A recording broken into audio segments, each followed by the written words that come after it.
Hello everyone, welcome to my YouTube channel simplified nursing में आप सभी का स्वागत है।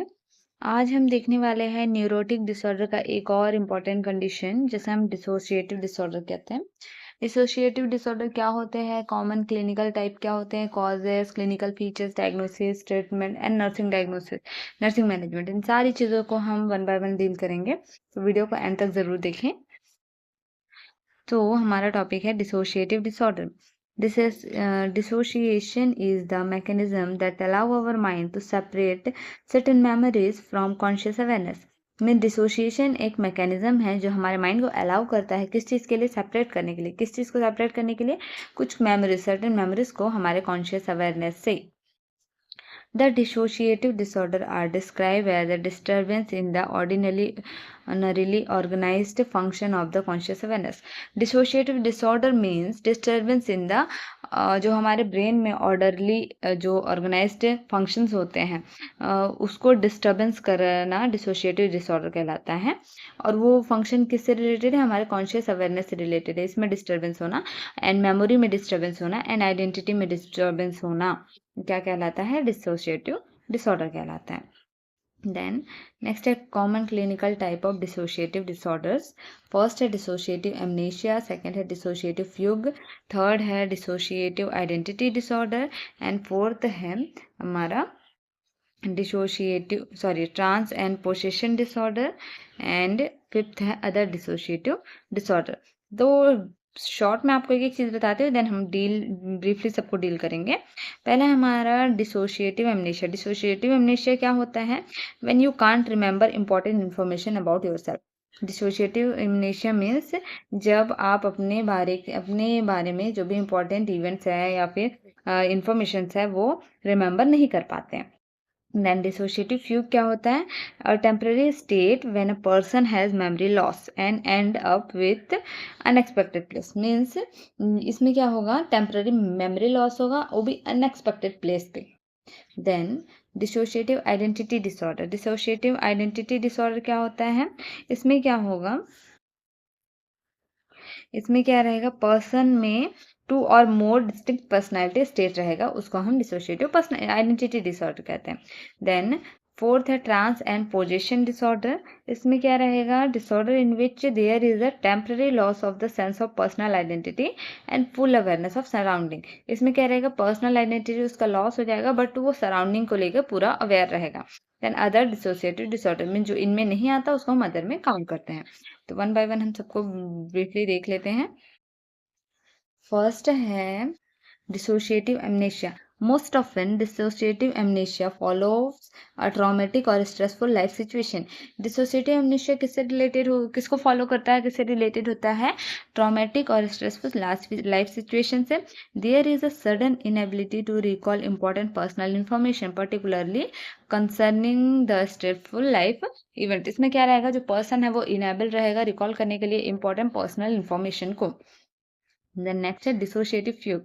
Dissociative fugue means psychogenic fugue is a sudden unexpected travel away from home or workplace with the assumption of new identity and inability to recall the past. Means इसमें क्या रहेगा, sudden आप अगर कहीं पे अनएक्सपेक्टेड प्लेस पे travel करते हैं, अननोन प्लेस पे ट्रेवल करते हैं, वर्क प्लेस पे जाते हैं, तो उस टाइम पे आप एज्यूम करते हैं कि आप में कोई नई आइडेंटिटी है और उस टाइम पे आप अपनी जो रियल आइडेंटिटी है उसको रिकॉल करने में इनेबल रहते हैं।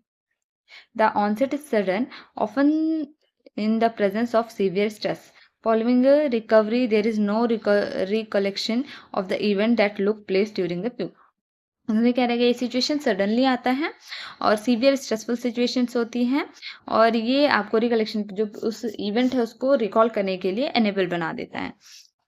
Then this course is typically few hours और डेज एंड समटाइम मंथ। ये कब तक रहता है, जो डिसोशिएटिव फ्यूग है ये कुछ आवर्स के लिए होता है, कभी कभी कुछ डेज के लिए होता है, कभी कभी कुछ मंथ्स के लिए भी होता है।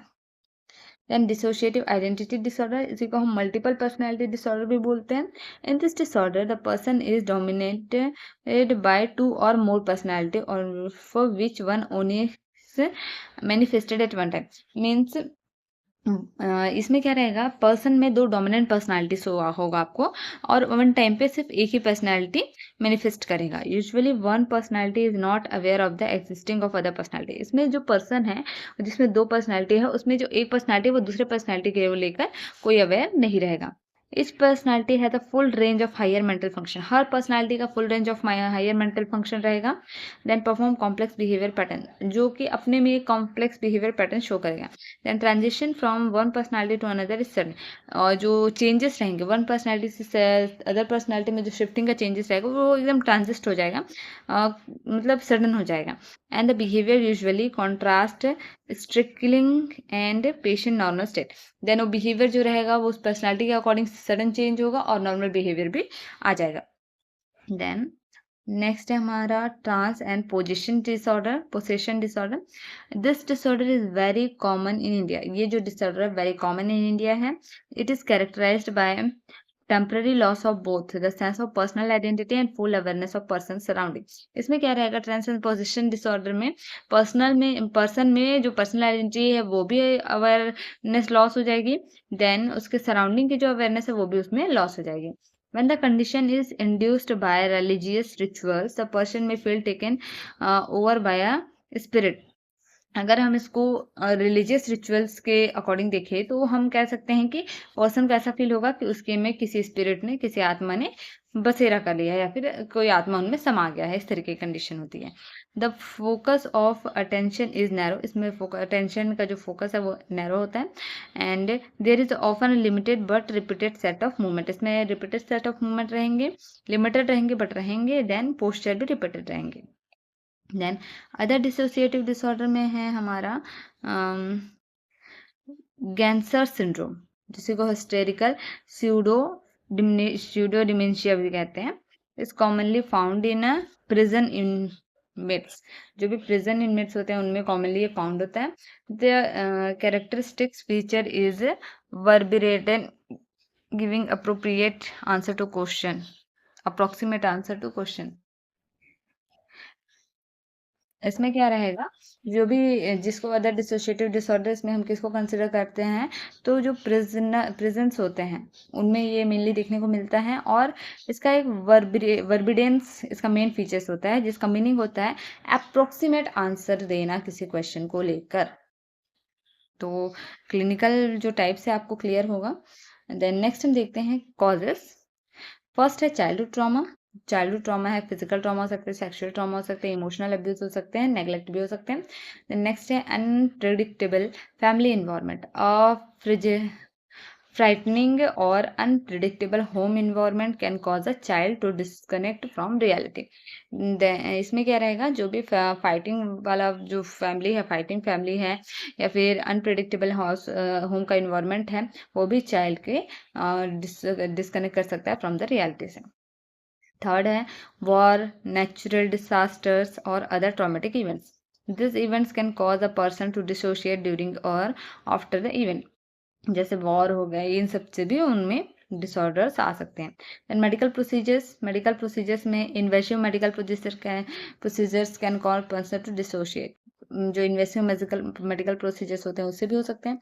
Family history, close family history of dissociative identity disorder may increase the risk. अगर फैमिली हिस्ट्री में है डिसोशिएटिव आइडेंटिटी डिसऑर्डर या मल्टीपल पर्सनालिटी डिसऑर्डर, तो वो भी जो इसका रिस्क है उसको बढ़ा सकते हैं। Most mental health professionals believes that the underlying causes of dissociative disorder is chronic trauma in childhood. Mostly जो साइकेट्रिस्ट होते हैं, प्रोफेशनल्स होते हैं, वो यही जो क्लिनिकल ट्रॉमा है, क्रोनिक ट्रॉमा है चाइल्डहुड में, उसी को ही मेन कॉज मानते हैं dissociative disorder.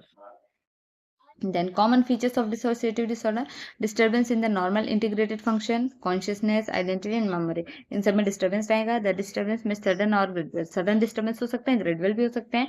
Disturbance is usually temporary रहेगा, रिकवरी रहेगी इसमें, और समटाइम पे रिकवरी नहीं रहेगी। This disorder tend to occur in a response to severe trauma. ये सीवियर ट्रॉमा की वजह से होता है और अब्यूज की वजह से हो सकता है। फ्रिक्वेंटली स्ट्रेसफुल सिचुएशन और ऑनगोइंग वन, कुछ भी सिचुएशन पे फ्रिक्वेंटली उसको स्ट्रेसफुल हो सकता है पर्सन।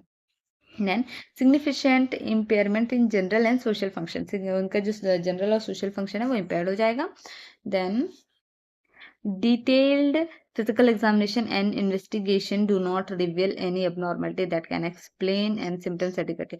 इसमें क्या होता है, जो डिटेल फिजिकल एग्जामिनेशन या इन्वेस्टिगेशन करके हम इस कंडीशन को आइडेंटिफाई नहीं कर सकते या फिर कोई पर्टिकुलर सिम्टम इसको आइडेंटिफाई नहीं करवा सकते.